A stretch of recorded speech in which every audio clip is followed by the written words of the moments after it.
palabra la asambleísta Amada Ortiz.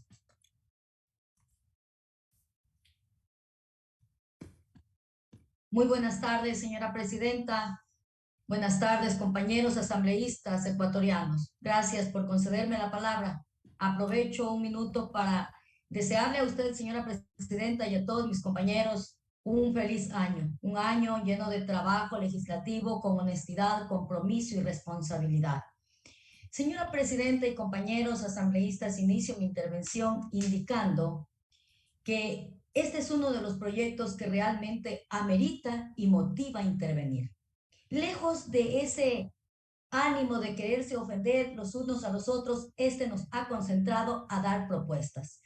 Por lo tanto, la seguridad jurídica de la que habla el artículo 82 de la Constitución se debe de plantear en estas leyes orgánicas, en estas leyes, en estos proyectos que pagan una deuda social y que finalmente con este proyecto de ley, como lo han hecho muy legítimamente las intervenciones de varios compañeros asambleístas, esto debe de ser esa herramienta jurídica que termine con este cáncer, un cáncer que ha permitido la extorsión, que ha permitido esa mala utilización del tráfico de tierras con un derecho humano a costa del flaco bolsillo de los ecuatorianos y a costa de las lágrimas de las familias del país que no tienen un techo que más que una construcción de cualquier material que se diga o se haga, es la hoguera, el hogar que tenemos para ahí construir nuestra vida tan bien valorada últimamente. Señora presidenta y compañeros asambleístas, la Ley Orgánica de Vivienda de Interés Social, este proyecto inicia con el artículo 1, cuyo objeto es, la presente ley tiene por objeto establecer el régimen jurídico para la rectoría, planificación, regulación, control y producción de un hábitat seguro y saludable y de derecho a la vivienda de interés social digna y adecuada en todos sus segmentos. Texto que ya recoge la Constitución de la República del Ecuador.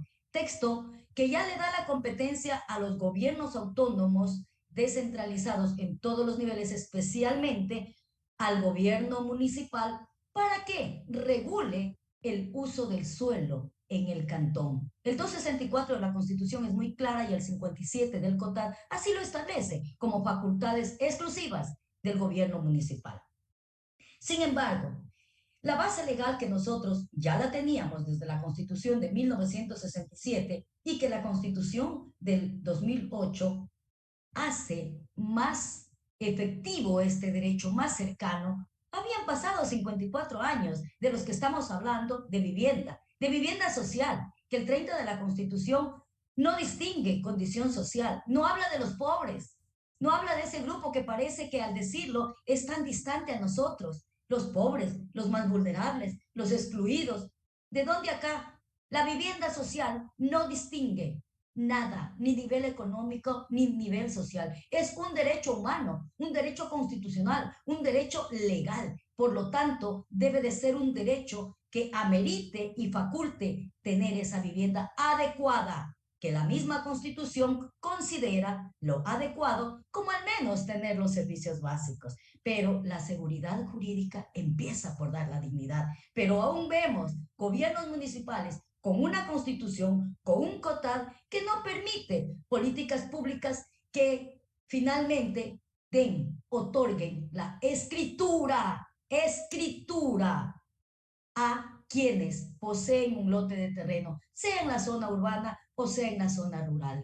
Esa falta de políticas públicas no le hace falta la ley, le hace falta voluntad política, le hace falta conocimiento, le hace falta entrega y compromiso y trabajo con responsabilidad con sus mandantes. La propuesta, el proyecto de ley define la vivienda de interés social, las condiciones mínimas para ser digna, las competencias de los diferentes niveles de gobierno, ya lo dije, pero ¿qué pasa, señores asambleístas?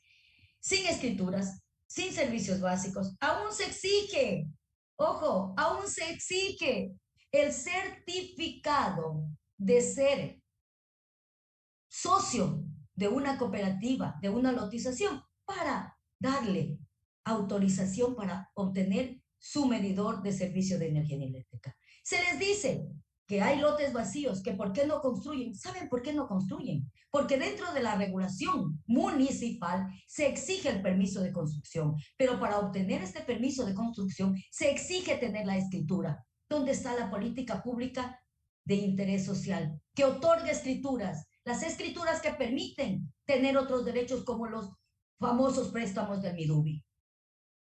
Se exige incluso, compañeros asambleístas, en gobiernos municipales como el de Santo Domingo de los Áchilas, los lotes que se negociaron y que fueron aprobados, cuya venta por ordenanzas para aprobar urbanizaciones, fueron hipotecados al gobierno municipal por obras. Pero, ¿qué sucede? Que en la realidad sí se hace obras, sea como casas comunales, sea como acceso de adoquinados y otras, pero no se reconoce que lo menos que se puede dar para la tranquilidad son las escrituras. No se exige a los urbanizadores. Con la ordenanza que se les dio de más de 15, 20, 25, 30 años para aprobar ese proyecto urbanístico, no se entregan escrituras individuales, pese a que el negociante urbanizador, que hoy algunos están de autoridades, no cumple con esa orden, con esa herramienta jurídica local.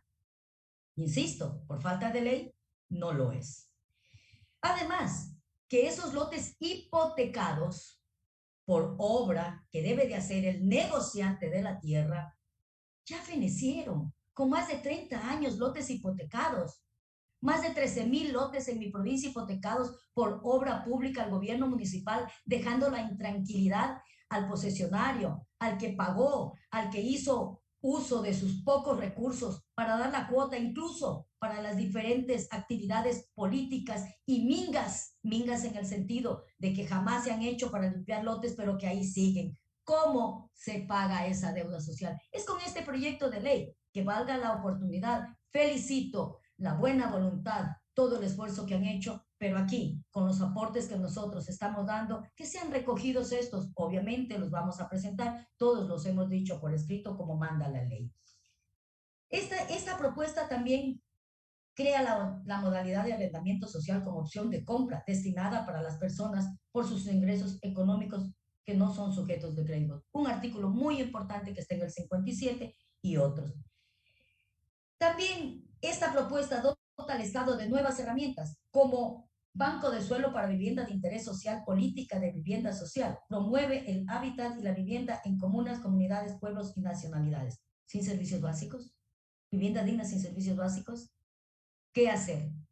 Otra tarea que se debe de exigir en este proyecto a los GATS.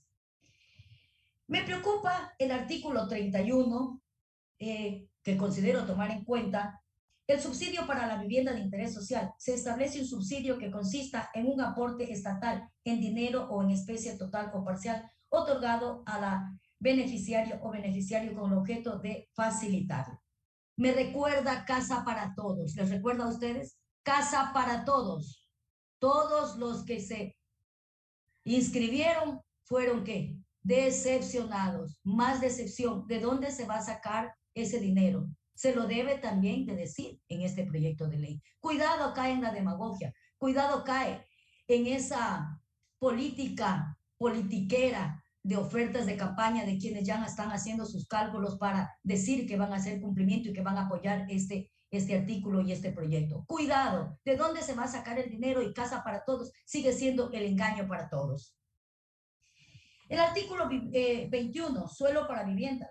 Los programas de vivienda de interés social se implementarán en el suelo urbano o rural. ¿Quién define? Los perímetros urbanos cada vez vemos que van creciendo. Cuando vemos vías estatales ya con proyectos viviendísticos que no se sabe a la final, de acuerdo al vacío legal, quién aprueba el proyecto para estas urbanizaciones que últimamente están reventándose como canguil en todas las vías de acceso a las ciudades, como en el caso a las provincias, Santo Domingo de los Áchilas. Hay que dejar leyes claras, más que buenas voluntades. Ya lo dijo algún asambleísta, que no sea un archivo más. Y ya vemos cómo las facultades del COTAD les da ciertas competencias a los GAD provinciales para ayudar un tramo de la legalización, para ayudar un tramo de la regularización, que es más que la legalización, porque aún existen asentamientos del 100% consolidados, pero que ni siquiera tienen el plano, ni siquiera han tenido la opción de partición administrativa que les da ya el COTAD para administrativamente otorgar el plano y luego regular estos asentamientos y finalmente obtener el título que tanto anhelamos, la titularidad que da seguridad jurídica al posesionamiento. Luego vemos los GAD municipales que, acogiendo las infinitas solicitudes de requerimiento, de procedimiento, del trámite de escrituración, solo se queda ahí. Son grandes los archivos de los GAD municipales que no cumplen con un proyecto definitivo para acabar con este cáncer. En algún momento vimos algo en Quito con un proyecto bueno que empezó y que no lo hicieron porque fueron ángeles caídos del cielo. Fueron hechos porque el mandante les dio su voto para que vayan a trabajar. Pero es así que se debe de continuar con esas políticas que sí son buenas, que se las debe de perfeccionar. Sí, correcto, pero que tampoco se deben de dar golpes en el pecho de que yo lo hice. Esto hay que continuarlo haciendo y esta es nuestra oportunidad. Ahí vemos un Pichincha con más del 60% de posesiones no regularizadas. Aquí tenemos una Santo Domingo, igual, con posesionarios insatisfechos que no tienen escrituras, con urbanizadores y lotizadores que continúan siendo beneficiarios de aprobación de proyectos urbanísticos, pero que por más de años tienen a todos los incautos negociantes que por ese derecho humano y por la falta de vivienda acuden a ser estafados y presos de muchos engaños. Pero debemos de poner enfáticamente en este proyecto de ley todo urbanizador que no ha sido sancionado por el GAD municipal después de 10, 15, 20, 25 años, que ya tiene la ordenanza en mano de aprobación de su proyecto y no ha entregado la escritura individual, debe de ser sancionado, y los gobiernos locales que sí pusieron esa sanción en las ordenanzas deben de cumplir. Incluso señora asambleísta, deben de tiene ser... un minuto. Gracias, señora asambleísta, hablo muy poco, déme unos minutitos para concluir. Estos gobiernos municipales deben de ser sancionados porque sus ordenanzas aprobadas no tienen el cumplimiento. Entonces, ¿de qué seguridad jurídica estamos hablando? No estoy de acuerdo con el artículo 27 que va a imponer un impuesto más al valor, porque hay obra pública que ya está hecha. Y además que estas personas compraron o negociaron o son posesionarios de sus lotes de terrenos por más de 20, 25 años. Es decir, ya comieron bastante lodo, ya comieron bastante polvo como para incrementarles un impuesto más o un valor más. No estoy de acuerdo con el artículo 27 de este proyecto, ya que habla de una vivienda temporada y una vivienda de vacaciones. Esto es para quien realmente necesita, no para ciertos otros caprichos que nos podamos dar. Además, ¿quién impone? ¿Quién controla los precios de construcción? Esos son los enemigos fundamentales y elementales de la falta de seguir construyendo, de quien sí, con todo el esfuerzo lo puede hacer, porque hoy amanece la hoja de zinc a 36, mañana 39 y cuando la va a comprar está a 43. Quien regula los precios de los materiales de construcción es otro enemigo. Insisto, el permiso de construcción debe de ser en este proyecto anulado, siempre y cuando se cumpla con requisitos de cierto tiempo de posicionamiento y demostración de mejorar su vivienda o de querer construir, porque si no, no hemos cambiado la realidad de la competencia que tiene el gobierno municipal a través de la Constitución. Y cuidado, vamos a contradecir y nos vayan a decir que es inconstitucional. Así que con estos aportes y otros que por cuestión de tiempo no quiero abusar, solamente quiero agradecer, señora presidenta, a todos los compañeros legisladores que me apoyaron con su firma para presentar el proyecto de reforma al COTAD en el artículo pertinente de lote agrícola o fracción agrícola, que consta en el afán o voluntad de que podamos nosotros regular para que todos en la zona rural tengan escrituras, todos aquellos que tienen menos de la hectárea o del porcentaje que imponen los PDOT, que nosotros mismos les hemos dado facultad a los GAT, que mediante las ordenanzas únicas de plan de ordenamiento territorial sean los GAT los que pongan la cantidad de terreno, pero esa hectárea no la tiene la gente en su gran mayoría y viven por años sin obtener sus escrituras. Ese proyecto que espero, señora presidenta, sea también llegado muy pronto al seno de la Asamblea para que todos lo puedan discutir, analizar, aportar, sea también apoyado. Muchísimas gracias, señora presidenta.